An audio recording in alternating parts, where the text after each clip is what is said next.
Hello everyone, welcome back to study campus. Study campus के YouTube channel में आप सभी का स्वागत है।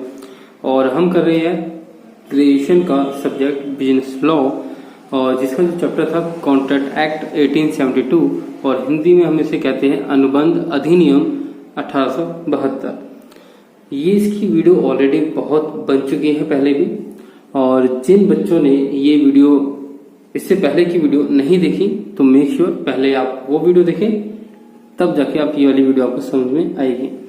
तो ऑलरेडी क्योंकि बहुत सारे टॉपिक हो चुके हैं इस चैप्टर के, और ये चैप्टर बहुत ज़्यादा बड़ा भी है, इस वजह से बहुत ज़्यादा टाइम टेकिंग है, और इस वजह से भी इसकी वीडियोस बहुत ज़्यादा बन गई है। तो अब ज़्यादा वैसे इतना लंबा चैप्टर भी जाएगा नहीं, और हमारा जो टॉपिक है आज का वो होगा कंसिडरेशन, जिसको हिंदी में कहते हैं प्रतिफल। और उसको लेकर आपके सामने 2 या 3 क्वेश्चन समथिंग कुछ आएंगे एग्जाम के। अगर हम बात करें तो एग्जाम के पॉइंट ऑफ व्यू से इम्पोर्टेंट 50-50 है भी नहीं भी, आने के चांसेस बहुत कम होते हैं, लेकिन फिर भी क्योंकि एग्जाम में क्या आएगा क्या नहीं आएगा हम इसको सिर्फ गैस कर सकते हैं, बट रियलिटी में क्या पता यही टॉपिक आ जाए, राइट। तो अगर आपके पास टाइम है तो इसको पढ़ लेते हैं, टाइम नहीं होता तो बात अलग है, तो मैं इसको रेफर नहीं करूंगा। अब क्योंकि आपके पास टाइम है तो आपको ये पढ़ना चाहिए, क्योंकि ज्यादा बड़ा टॉपिक नहीं है और बहुत ही इजी टॉपिक है समझने में। तो चलिए स्टार्ट करते हैं इसके टॉपिक को, जो कि है हमारा कंसिडरेशन, प्रतिफल। और हाँ बच्चों, एक चीज और, मेक श्योर वीडियो को पूरा देखें ताकि आप बीच में कोई भी चीज को मिस ना करें, ठीक है। तो चलिए स्टार्ट करते हैं आज की वीडियो। अगर हम बात करें क्वेश्चन की तो लिखा होगा प्रतिफल की परिभाषा दीजिए तथा इसके आवश्यक लक्षण स्पष्ट कीजिए। तो इसके लक्षण क्या क्या है इसके अंदर, तो वो भी हम साथ में देखेंगे। आप कह सकते हो इसके एलिमेंट क्या क्या होते हैं कंसिडरेशन के। अब बात आ जाती है कि प्रतिफल, या आप इसको कंसिडरेशन कहोगे तो ये होता क्या है। एक सिंपल वर्ड में अगर मैं बात करूं तो प्रतिफल का मतलब होता है कि आपको रिटर्न में क्या मिल रहा है। अगर आप किसी के लिए काम कर रहे हो तो आपको रिटर्न में क्या मिला, उसको बोलते हैं प्रतिफल। अब ये प्रतिफल दोनों ही पार्टीज के लिए होता है, आमने सामने। आप जिसके साथ एग्रीमेंट कर रहे हो, आप जिसके साथ समझौता कर रहे हो या अनुबंध कर रहे हो, एग्रीमेंट या कॉन्ट्रैक्ट, आप कुछ भी कर रहे हो, तो ऐसे में दोनों ही पार्टीज को कुछ ना कुछ मिलना चाहिए। तो जब कुछ ना कुछ की बात आती है कि इसको कुछ मिला उसको कुछ मिला, तो इस कुछ को ही बोलते हैं कंसिडरेशन। अब इस कंसिडरेशन की क्वांटिटी क्या है वो लॉ ने मेंशन नहीं करी, भले ही थोड़ी सी हो बट कुछ मिलना चाहिए। एग्जाम्पल के नाम पर अगर आप जॉब करने जाते हैं तो आपकी जो कंपनी है उनको तो आपका काम मिला, आपका टाइम मिला जो आपने उनको दिया। आप 5-6 घंटे, 8 घंटे, 10 घंटे आप काम करते हो उस कंपनी के लिए, तो आप अपने पूरा समय, एक दिन के 10 घंटे आपने उस कंपनी को दे दिए। वो कंपनी वहां पे सेटिस्फाई हुई और उस कंपनी ने आपको रिटर्न में क्या दिया, सैलरी दी, पैसा दिया। तो इसको बोलते हैं कंसिडरेशन, कि सामने वाली पार्टी को क्या मिला और आपको क्या मिला। अब बात करते हैं कि इसमें क्या लिखा हुआ है, क्योंकि हम अपनी तरफ से जितना मर्जी बोलें कि कंसिडरेशन ये होता है, कंसिडरेशन वो होता है, लेकिन अगर बात आती है एग्जाम में लिखने की तो एग्जाम में आप वही लिखोगे जो हमें बुक में दे रखा है, ठीक है। तो देखते हैं कि बुक में क्या लिखा हुआ है। बुक में लिखा हुआ है, साधारण शब्दों में प्रतिफल से आशय कुछ के बदले कुछ भी कहा जाता है। समथिंग फॉर समथिंग, आप कुछ दोगे और सामने वाला भी आपको रिटर्न में कुछ देगा, ठीक है।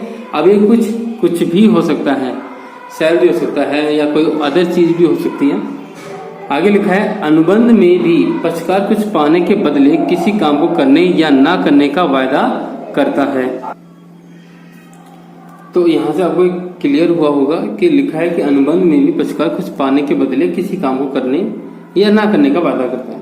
तो जैसे अगर आप जॉब पे जाते हो, अब ये वाला एग्जाम्पल आपको बार बार देखने को मिलेगा अलग अलग पॉइंट ऑफ व्यू से। आप जॉब करने गए तो आपने वहां पे प्रॉमिस क्या किया कि आप काम करोगे, और उन्होंने आपको रिटर्न में क्या दे दिया, आपको सैलरी दे दी। तो वही लिखा हुआ है कि अनुबंध में भी पक्षकार का मतलब होते पार्टीज, कुछ पाने के बदले किसी काम को करने। तो यहाँ पे आपने जॉब करने की बात करी है या फिर ना करने का वायदा करता है, ठीक है। आगे लिखा हुआ है, जब कोई व्यक्ति दूसरे को वचन देता है तो वह ऐसा उस दूसरे व्यक्ति से कोई ऐसा लाभ पाने के लिए करता है। अगर कोई पर्सन किसी दूसरे पर्सन को प्रॉमिस कर रहा है या वचन दे रहा है तो वो इसलिए कर रहा है ताकि दूसरे वाले से उसको कुछ मिल सके, राइट। अगर मैं किसी पर्सन को किसी स्टूडेंट को प्रॉमिस करता हूँ कि मैं आपका सिलेबस कंप्लीट कराऊंगा और पढ़ने में आपकी हेल्प कराऊंगा, तो ऐसे में मैंने जो प्रॉमिस किया तो मुझे रिटर्न में क्या चाहिए? फीस। मुझे क्या चाहिए? फीस। तो यहाँ पे लिखा है जब कोई व्यक्ति दूसरे को वचन देता है तो वह ऐसा उस दूसरे व्यक्ति से कोई ऐसा लाभ पाने के लिए करता है जो दूसरा व्यक्ति या तो स्वयं दे सकता है, या तो वो पर्सन स्वयं दे देगा, खुद से दे देगा, या फिर वो दिलाने के योग्य होता है। जैसे अगर मैंने बच्चों को पढ़ाया, मैं 11th क्लास के बच्चों को पढ़ाता हूँ, अब वो खुद तो देने लायक नहीं है लेकिन वो अपने घर वालों से फीस लाके दे सकते हैं। तो वही लिखा है या तो वो स्वयं दे देगा या तो वो उसको दिलाने योग्य होगा। इस प्रकार अनुबंध का विश्लेषण करने से यह स्पष्ट होता है कि अनुबंध के दो भाग होते हैं। अगर आप अनुबंध करते हो, अगर आप कॉन्ट्रैक्ट करते हो, तो कॉन्ट्रैक्ट में दो पार्ट आपको देखने को मिलेंगे। वैसे पिछली भी वीडियोस में हमने बहुत सारे पार्ट देख लिए हैं, लेकिन अकॉर्डिंग टू क्वेश्चन हम अपने पार्ट चेंज करते चले जाते हैं। तो यहाँ पे दो पार्ट कौन से देखने को मिले? एक वो पार्टी जो वचन देगी और एक दूसरी पार्टी जो उस वचन के लिए कुछ प्रतिफल जिसको मिलेगा। ठीक है, तो एक पार्टी वचन देगी, दूसरी पार्टी उस वचन के बदले में कुछ लेगी, जिसको हम प्रतिफल कहते हैं। ठीक है, तो दो पार्टी आ गए। यहाँ पे मैं पर्सनली आपको कहूंगा कि इसकी डेफिनेशन मत पढ़ना, नहीं तो आप गोल गोल घूमने लग जाओगे। आपका जो धारा 2 है उसकी सबसेक्शन 9 है जिसमें इसकी डेफिनेशन दे रखी है। वैसे आपको याद नहीं होगी और मैं भी नहीं कहूंगा कि आप इसको याद करो, आप पोलक के अनुसार ये वाली याद कर सकते हो। ये इजी है, ये आसान है। प्रतिफल वह कीमत है जिसके बदले, आप देखो जब डेफिनेशन लिखोगे ना आप ये कर सकते हो कि भारतीय अनुबंध अधिनियम की धारा 9 की सबसेक्शन धारा 2 की सबसेक्शन 9 के अकॉर्डिंग हमें प्रतिफल की परिभाषा दी गई है। बस इतना लिखने के बाद फिर आप नीचे लिख सकते हो पोलक के अनुसार। अब यहाँ पे क्या हुआ कि आपने सेक्शन बता दिया कम से कम, तो टीचर खुश हो जाएगा कि इस बच्चे को एटलीस्ट सेक्शन याद है कि किस सेक्शन में कंसीडरेशन की प्रतिफल की डेफिनेशन है। इस बच्चे को कम से कम इतना याद था, भले ही उसने पोलक की डेफिनेशन लिखी हो बट कम से सेक्शन उसको याद था। अब देखो आगे लिखा है प्रतिफल वह कीमत है जिसके बदले दूसरे व्यक्ति का वचन क्रय किया जाता है। तो प्रतिफल क्या हो गया? प्रतिफल हो गया वो कीमत हो गई जिसके बदले में आप सामने वाले का वचन खरीद लेते हो।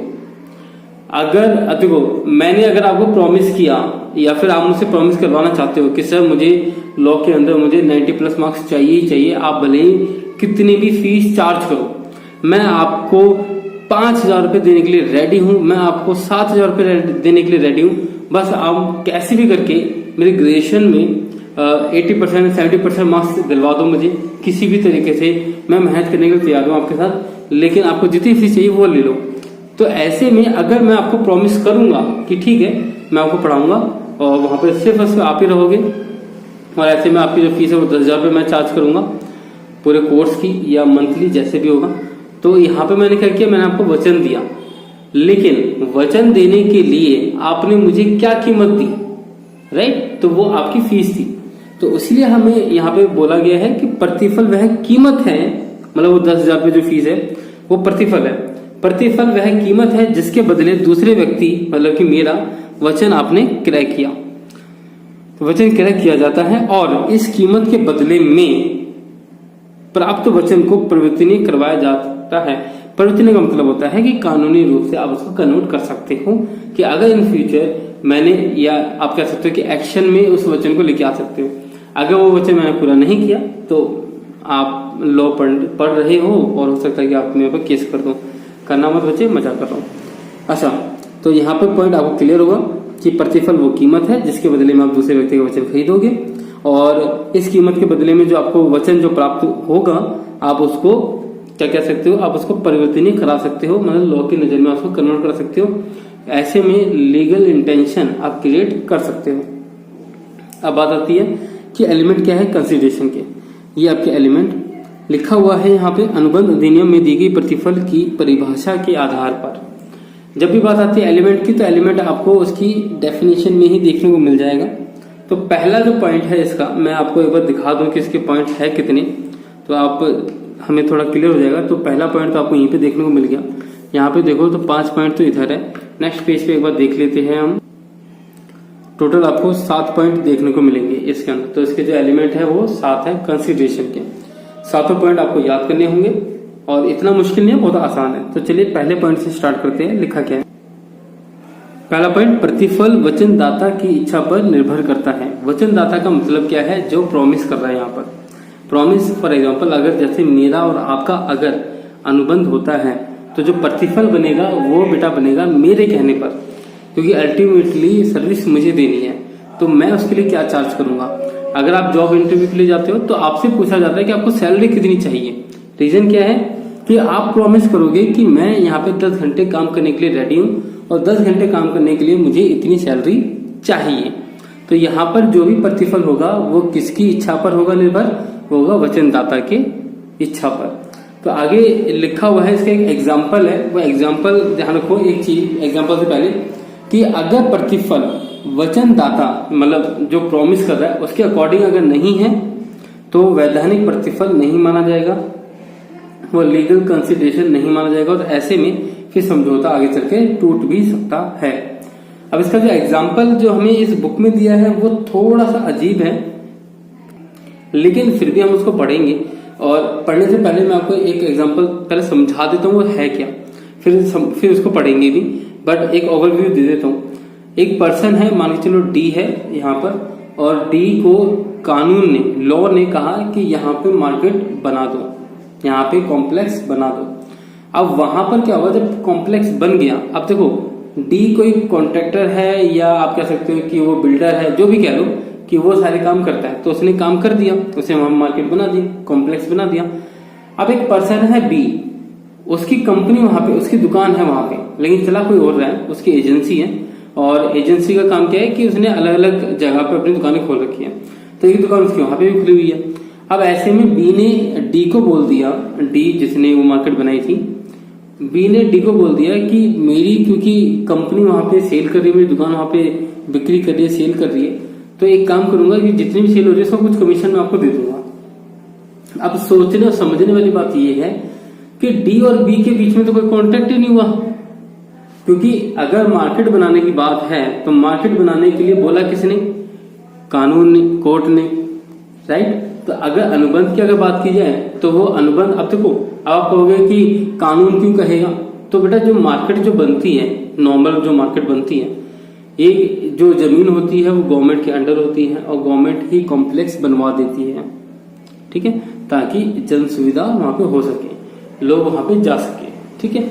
जितने भी आप पब्लिक अगर मार्केट देखते हो तो वहां पे जरूरी नहीं है कि प्राइवेट ने ही बनाया हो, नॉर्मली गवर्नमेंट। अब जैसे जनपद की बात है, अब जनपद देख लो वहां पर, और अगर आप देखो पालिका, पालिका के नीचे देखो तो वो सब जो बना हुआ है वो कैसे बना हुआ है, राइट। तो किसी पर्टिकुलर किसी पर्सन ने खरीदा नहीं है, क्योंकि वो पब्लिक प्रॉपर्टी है, वो गवर्नमेंट की प्रॉपर्टी है, ठीक है।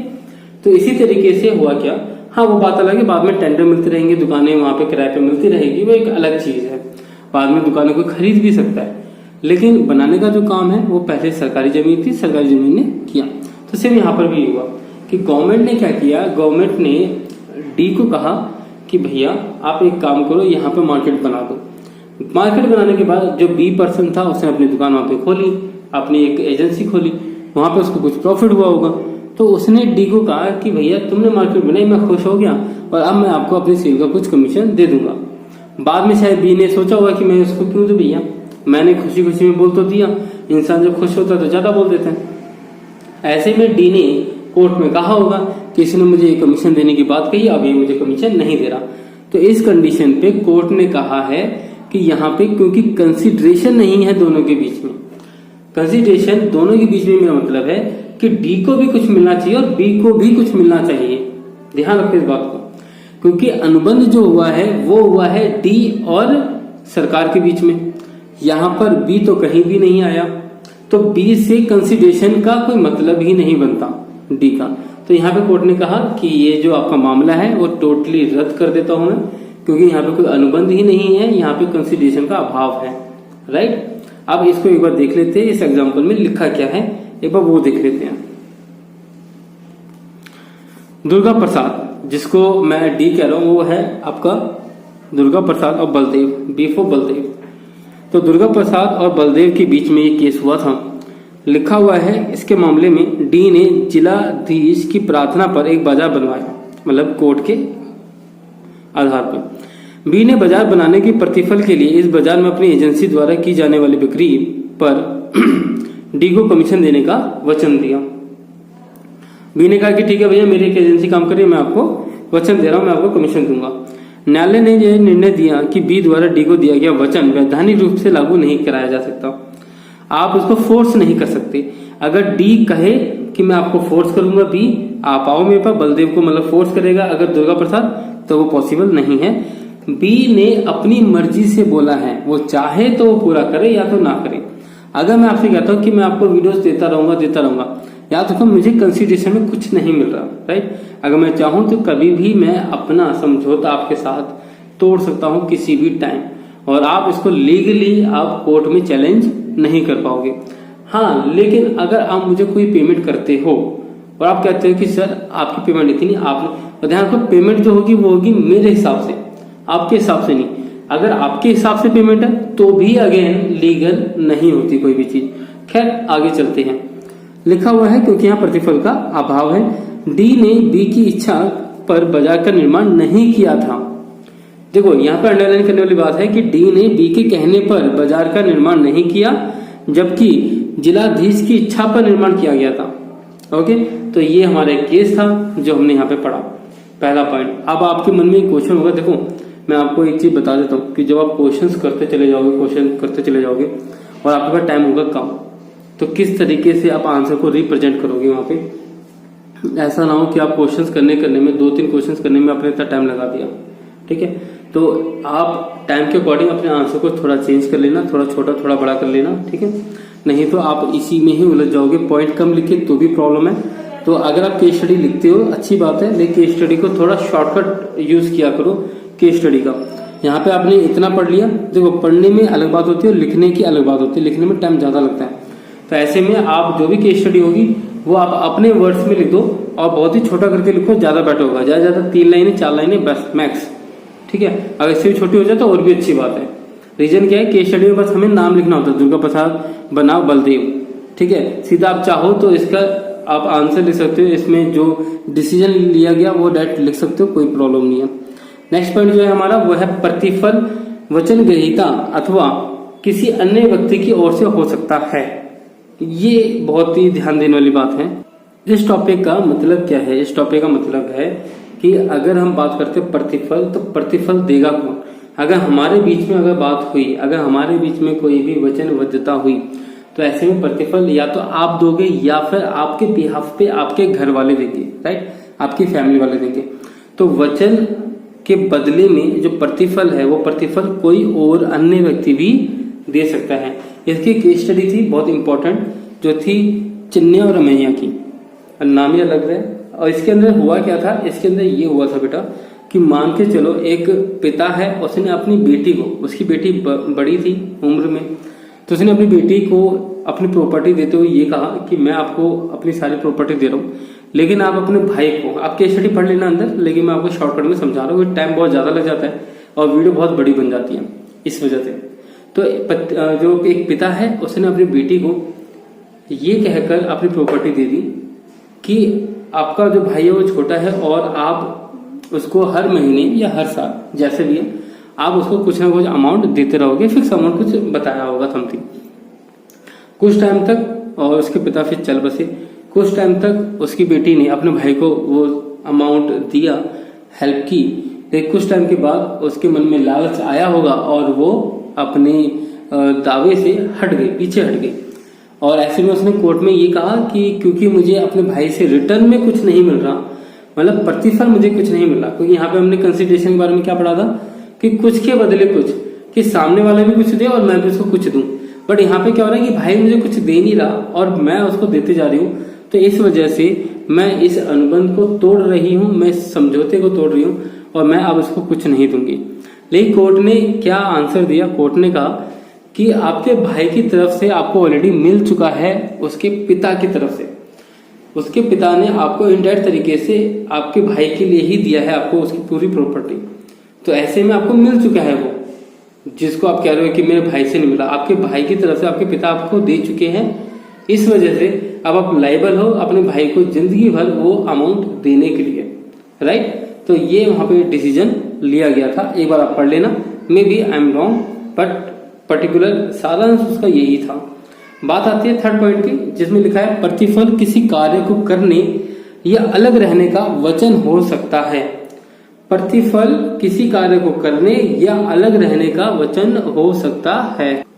प्रतिफल का मतलब ये नहीं होता कि आपको हमेशा रिटर्न में पैसा ही मिले। प्रतिफल कुछ भी हो सकता है। फॉर एग्जाम्पल अगर डोमेस्टिक की बात करें, घरेलू बात करें, तो एक हस्बैंड अपनी वाइफ को ये बोल सकता है कि अगर तुम जैसे चुप रही तो फिर मैं टीवी का रिमोट तुम्हें दे दूंगा और मैं टीवी नहीं देखूंगा, फिर आप देख सकते हो। या फिर अगर आप एक दिन तक चुप रही तो फिर आप शॉपिंग पे जा सकते हो।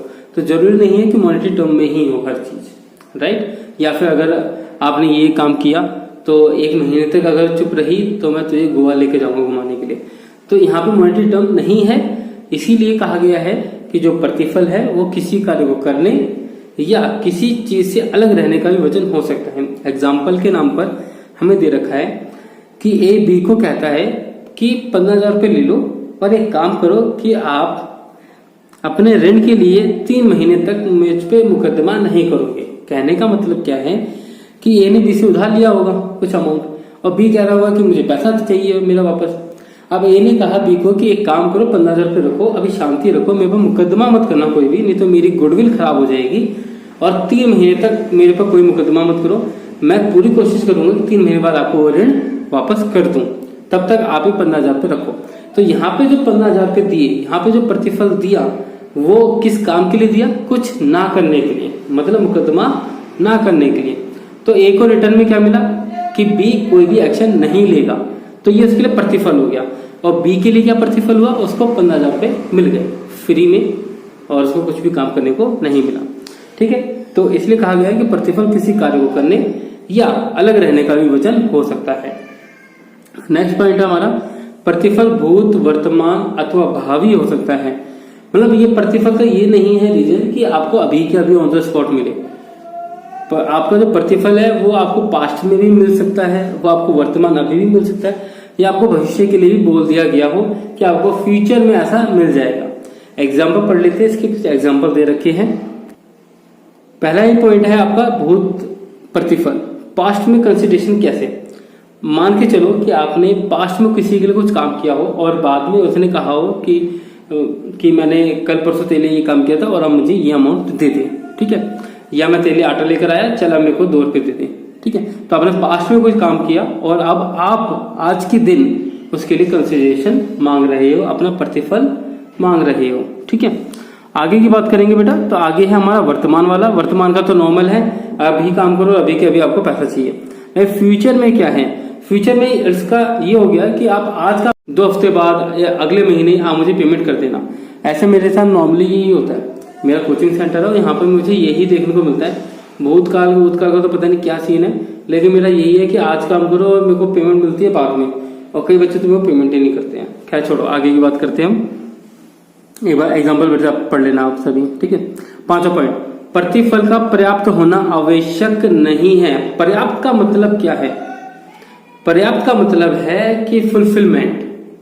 अगर आप ये कहते हो कि प्रतिफल, मान के चलो कि आप अगर भंडारे में गए और आपका भी ये है मन कि मैं तो पेट भर के ही खा के आऊंगा, तो वो पॉसिबल नहीं है। ये ध्यान रखने की बात है यहाँ पे कि प्रतिफल होना जरूरी है कानून की नजर में, लेकिन पर्याप्त है वो नहीं। एग्जाम्पल के नाम पे मैं आपको एक चीज बताता हूँ। लेट्स सपोज एक पर्सन है, वो कह रहा है भाई मेरी गाड़ी आप खरीदो, 50,000 रुपए की है, लेकिन उसने कहा कि उसकी वैल्यू मान के चलो 5 लाख रुपए, लेकिन 50,000 में बेचने की कोशिश करा। वो कह रहा है 50,000 में ले लो। अब ऐसे में जो प्रतिफल जो मिल रहा है उसको, वो मिल रहा है सिर्फ 50,000 रुपए, जबकि एक्चुअल में वो 5 लाख की। तो प्रतिफल मिल रहा है वही काफी है अनुबंध के लिए। कंसिडरेशन उसे ही कहेंगे कि कुछ तो मिल रहा है, भले ही कम मिले वो मैटर नहीं करता। तो लिखा हुआ प्रतिफल पर्याप्त होना आवश्यक नहीं है। अमाउंट या कोई भी चीज मिलनी चाहिए, वो फुलफिलमेंट में मिले वो जरूरी नहीं माना जाएगा। लिखा है वो एक बार देख लेते हैं। यदि ए अपनी 2 लाख रुपए मूल्य की कार बी को केवल 20,000 रुपए में बेचने के लिए सहमत हो जाता है, तो प्रतिफल की अपर्याप्तता के बावजूद उसका करार एक वैध अनुबंध होगा। तो आप कह सकते हो कि कीमत थी 2 लाख, अब दे रहे हो 20,000, तो ये तो बहुत कम अमाउंट है, लेकिन उसके बाद भी ये एक वैलिड अनुबंध कहलाया जाएगा, ये एक आपका वैध अनुबंध कहलाया जाएगा। ठीक है, अब नेक्स्ट पॉइंट इसका देखेंगे। 5 पॉइंट हमने किए अभी तक, आई होप आपको ये सभी समझ में आ गए होंगे। आगे लिखा है प्रतिफल वास्तविक होना चाहिए। वास्तविक का मतलब काल्पनिक नहीं होना चाहिए। काल्पनिक का मतलब कि मैं तुम्हें चांद तारों पर लेके चला जाऊंगा, मतलब उसकी कोई ना कोई वैल्यूएशन होनी चाहिए, राइट। तो इसलिए इसको बोला गया है कि जो प्रतिफल है वास्तविक होना चाहिए। नेक्स्ट पॉइंट हमारा प्रतिफल अवैधानिक नहीं होना चाहिए। अवैधानिक का मतलब क्या हो गया कि जो भी प्रतिफल आप दो वो वैध होना चाहिए कानून की नजर में। फॉर एग्जाम्पल यहाँ पे लिखा है कि ए बी सी यह अनुबंध करता है कि यदि सी को पीड़ित करेगा, सी को मतलब परेशान करेगा, तो वह उसे 1,000 रुपये देगा। बी ए से ऐसे अनुबंध के लिए कुछ भी 1,000 रुपये प्राप्त नहीं कर सकता क्योंकि अनुबंध अवैधानिक है, लीगल रूप से वो स्वीकार नहीं है।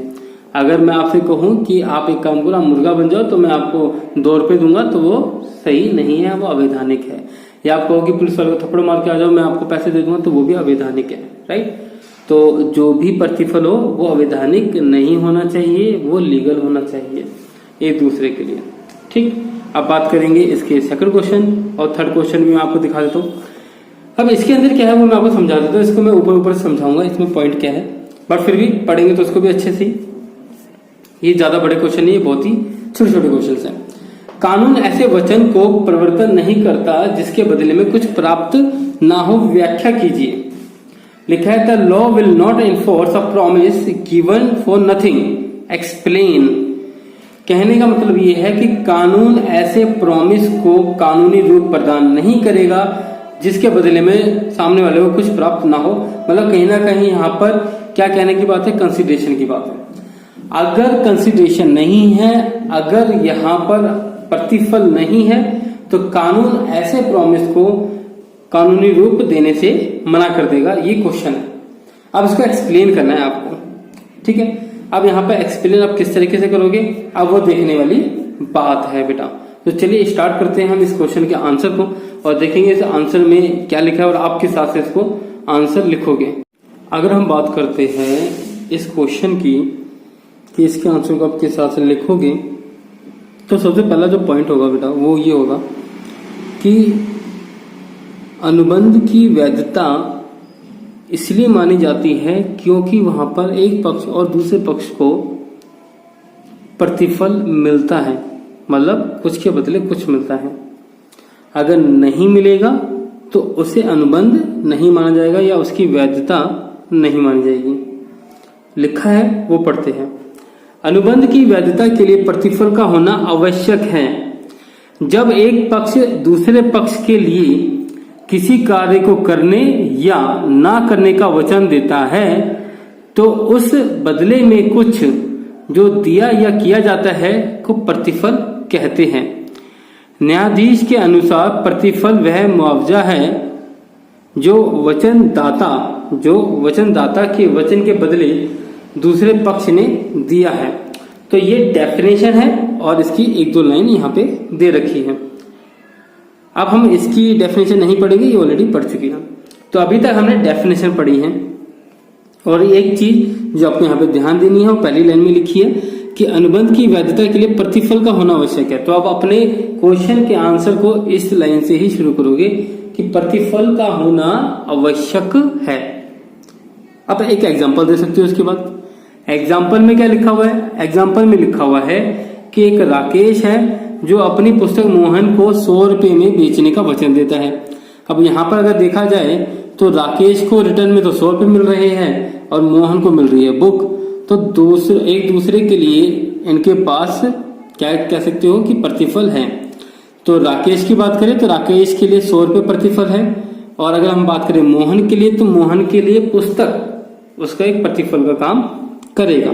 लेकिन अगर इसी के विपरीत, अगर इसके अगेंस्ट एक एग्जांपल और लेते हैं कि राकेश, मान के चलो राकेश ने अपने किसी दोस्त राहुल को कहा कि आपके बर्थडे पे मैं आपको 100 रुपए वाला पेन दूंगा।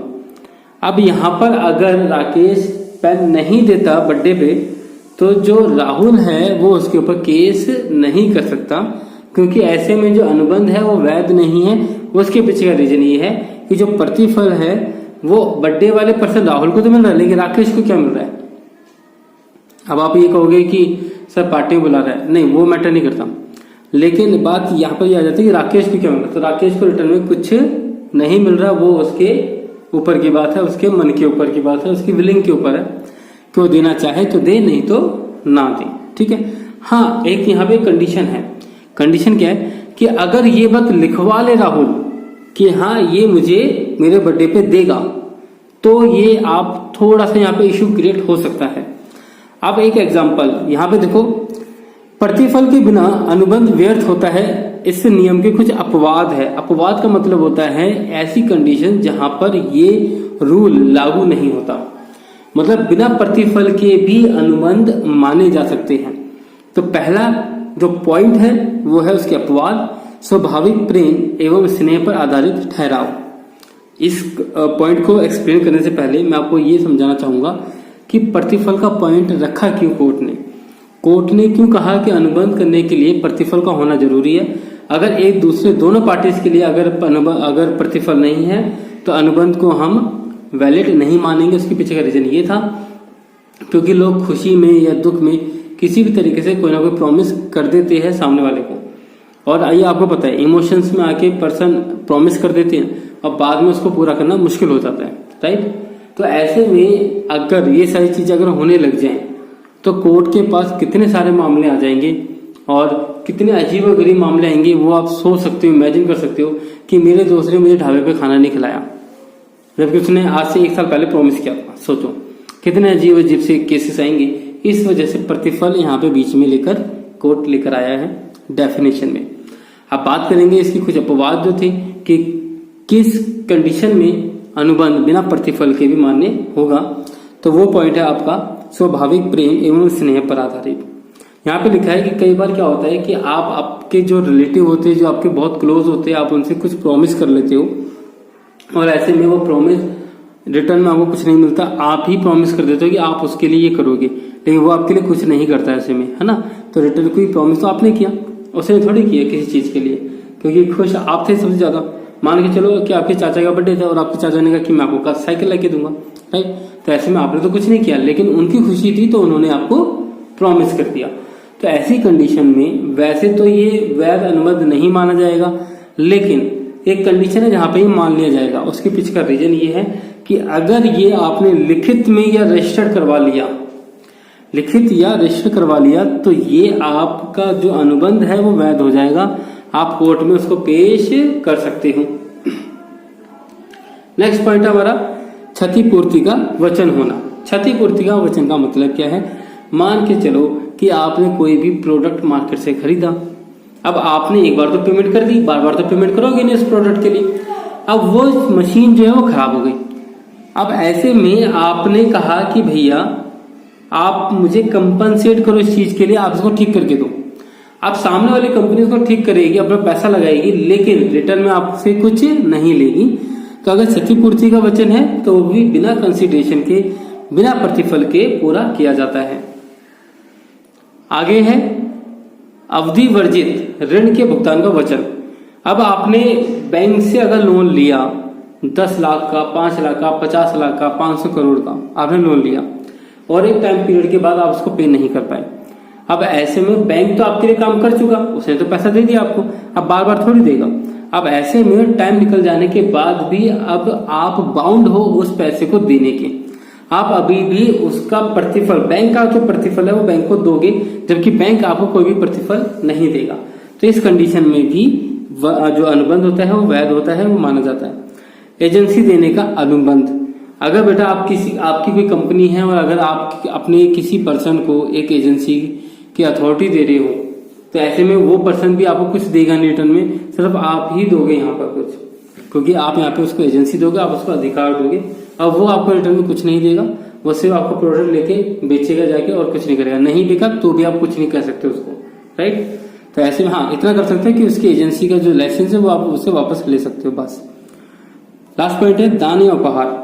अगर आप किसी को उपहार देते हो तो ऐसे में भी ध्यान रखो यहाँ पर एक बात कि मैं बात कर रहा हूँ दान उपहार देने के बाद की बात, देने से पहले नहीं, बाद।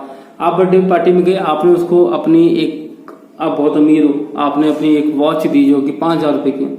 अब बाद में जब आप घर पे आए तो आपको थोड़ा अफसोस हुआ या फिर आपकी लड़ाई हो गई उससे, आपने कहा कि मेरी घड़ी मेरे को वापस करो, तो ध्यान रखो कि यहाँ पे आप उसे वापस नहीं ले सकते। यहाँ पे एक बात आपको ध्यान रखनी है। और ना ही आप कोर्ट में जाके ये कह सकते कि जब मैंने उसको वॉच दी थी तो उसके लिए तो प्रतिफल हो गया लेकिन मुझे प्रतिफल में कुछ नहीं मिला, तो यहाँ पे आप ये वाली बात नहीं रख सकते। ठीक है, तो ये कुछ अपवाद थे इस नियम के। क्वेश्चन बहुत अच्छा क्वेश्चन है, ये जाना माना क्वेश्चन, एग्जाम में आने के चांसेस हाँ ना दोनों ही है, लेकिन पढ़ने में क्या जा रहा है, आई थिंक आपको क्लियर हो गया होगा। देखो सबसे मेन पॉइंट ये है कि आपको समझ में आना चाहिए। अगर एग्जाम में क्वेश्चन आ जाए और अगर आप ये पढ़ के नहीं भी गए ना, तो ये है कि आप कुछ ना कुछ लिखकर आ जाओगे पक्का, क्योंकि आपके माइंड में अभी बैठ चुका है। बेटा कमेंट करके स्पेशली मुझे बताया करो कि आपको वीडियो कैसी लगी। ठीक है, अब नेक्स्ट जो क्वेश्चन है, लास्ट क्वेश्चन है इस वीडियो का और कंसिडरेशन का, प्रतिफल का, और इसके बाद जो हमारा टॉपिक स्टार्ट होगा वो टॉपिक होगा हमारा एग्रीमेंट का। हालांकि ये एग्रीमेंट का एक ही क्वेश्चन मेरे हिसाब से तो इम्पोर्टेंट है, बाकी मैं आपको सिर्फ रीड करने के लिए दूंगा और कोई भी नहीं है इसके अंदर इम्पोर्टेंट। इसके भी 3 क्वेश्चन जिसमें से एक ही पॉइंट है जो कि इम्पोर्टेंट है, वो है ये वाला क्वेश्चन। बाकी 2 क्वेश्चन सिर्फ रीड करेंगे हम, ठीक है, लेकिन आज की वीडियो में नहीं, नेक्स्ट वीडियो में। तो बात करते हैं डायरेक्ट आज के लास्ट क्वेश्चन की। तो लास्ट जो क्वेश्चन है हमारा, प्रतिफल की अपर्याप्तता तो विशेष बात नहीं है, परंतु प्रतिफल के बिना किया गया करार प्रभावहीन होता है। इस कथन की व्याख्या कीजिए। ये नॉर्मली जो अभी हमने पढ़ा ये वो सेम चीज है और कुछ भी नहीं है। अभी हमने एक पॉइंट पढ़ा था ना जहाँ पे लिखा हुआ था कि जो प्रतिफल है वो अपर्याप्त हो, कोई प्रॉब्लम नहीं है, लेकिन प्रतिफल होना चाहिए। कानून की नजर में अभी तक सिर्फ इतना कहा गया है कि प्रतिफल का होना ही काफी है। कितना, क्वांटिटी क्या है वो अभी तक डिफाइन नहीं कही। ठीक है, तो वो डिफाइन अभी तक हुई नहीं है। तो अगर क्वांटिटी अगर अपर्याप्त भी है तो इनसफिशिएंट भी है तो भी कोई प्रॉब्लम नहीं है, लेकिन होना चाहिए प्रतिफल कोई ना कोई। ठीक है, अब इसमें आप यहां से पढ़ लोगे, आप यहां से पढ़ लेना। ये कुछ ज्यादा कुछ खास है नहीं इसके अंदर। मैं आपको डायरेक्ट एक एग्जांपल इसका समझा देता हूँ। इसके 2 एग्जांपल आपको दे रखे हैं, उसके बाद तो इसका डायरेक्ट एक क्वेश्चन स्टार्ट हो रहा है नेक्स्ट टॉपिक। तो इससे एग्जाम्पल समझा देता हूँ मैं आपको, बाकी आप पढ़ लेना। एक बार मैं फिर से दिखा देता हूँ, ये देखो, ये आप पढ़ लेना। ठीक है, हाँ यहाँ तक आप पढ़ लेना, बाकी एग्जाम्पल मैं आपको समझा देता हूँ। क्वेश्चन क्या था फिर से मैं बता देता हूँ। इन्होंने एक स्टेटमेंट दी हुई है, लिखा हुआ है कि प्रतिफल अपर्याप्तता तो विशेष बात नहीं है, परंतु प्रतिफल के बिना किया गया करार प्रभावहीन होगा। ठीक है, स्टेटमेंट में कोई प्रॉब्लम नहीं, कोई बुराई नहीं है, बिल्कुल बात सही बोली है, बस इसके फेवर में आपको कमेंट करना होगा। एग्जाम्पल में लिखा हुआ है, एक्स अपना 35,000 रुपए के स्कूटर को 4,500 रुपए में बेचने का ठहराव करता है। यहाँ पर एक्स ने इस ठहराव के लिए अपनी स्वतंत्र सहमति दी है। प्रतिफल अप्राप्त होते हुए भी ठहराव वैधानिक माना जाएगा। ठीक है, तो इस कंडीशन में आपको देखने को क्या मिला, इस कंडीशन में आपको देखने को मिला कि जो अनुबंध करते समय जो प्रतिफल दिया जा रहा है वो दिया जा रहा है बहुत कम इसकी कीमत के अकॉर्डिंग, नहीं फिर भी ये हम वैध मानेंगे। ये जो ठहराव है वो वैधानिक रूप से स्वीकार है, कानूनी रूप से स्वीकार है। नेक्स्ट पॉइंट में, नेक्स्ट एग्जांपल में क्या लिखा हुआ है, एक्स अपने 35,000 रुपए के स्कूटर को वाई को 4,500 रुपए में बेचने का ठहराव करता है।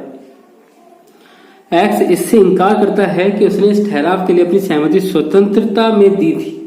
ओहो, यहाँ पे एक लाइन ऐड होगी कि एक्स ने बोल तो दिया कि 4,500 में ले ले मेरे 35,000 का स्कूटर, लेकिन बाद में एक सेंटेंस और ऐड हुआ है जिसमें बोला हुआ है कि एक्स ने अपने इस ठहराव की जो अनुमति थी, जो सहमति थी, वो स्वतंत्र रूप में नहीं दी थी। वहां पे उसने इनकार कर दिया। एक्स की सहमति स्वतंत्र थी अथवा नहीं, इस बात का निर्णय करते समय न्यायालय प्रतिफल की अपर्याप्तता के तथ्य को ध्यान में रखेगा। अब यहाँ पे कंडीशन आ जाएगी। अब देखो, एक्स ने अपनी बात पीछे ले ली। अब एक्स अगर बाद में कहता कि नहीं मुझे ये स्कूटर वापस चाहिए, मैंने तेरे को गलती से बेचा, तो वो नहीं माना जाएगा। अब माना क्या जाएगा, माना ही जाएगा कि अगर किसी भी तरीके से एक्स अगर ये प्रूफ कर दे कि ये जो मैंने उसको सहमति दी थी वो मैंने किसी के दबाव में आके दी थी, तो शायद इसका कुछ हो सकता है। और जब ये चीज वो प्रस्तुत करेगा कोर्ट में, तो कोर्ट यहाँ पर उसके अमाउंट को जरूर कंसीडर करेगी कि अमाउंट अगर इतना कम है तो हो सकता है कि एक्स ने गलती से या किसी दबाव में आकर ये सौदा किया हो, ये समझौता किया हो। तो यहाँ पे जो अमाउंट है और प्लस उसका इनकार करना कि मेरी स्वतंत्र सहमति नहीं थी, वो कहीं ना कहीं इसको प्लस पॉइंट दिलाती है। अगर ये अमाउंट अगर 35 का 35,000 होता कि 35,000 का इसको 35,000 नहीं देता, तो कोर्ट शायद डिसीजन देने में उसके अमाउंट को कंसीडर नहीं करती, बट यहाँ पे कंसीडर किया जाएगा। यहाँ पे उसको एक एडवांटेज मिला।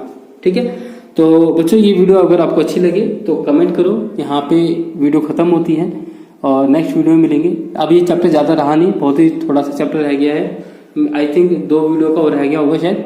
उसके बाद फिर हम नया एक्ट देखेंगे, इसमें कौन सा कानून का नियम होगा आगे का चैप्टर, उसमें हम देखेंगे। लेकिन अभी 2 या 3 वीडियो का और रह गया है बस। और इस वीडियो में सिर्फ इतना ही था बच्चों। वीडियो अच्छी लगी लाइक करो, कमेंट करो, स्पेशली बताओ, शेयर करो सभी के साथ।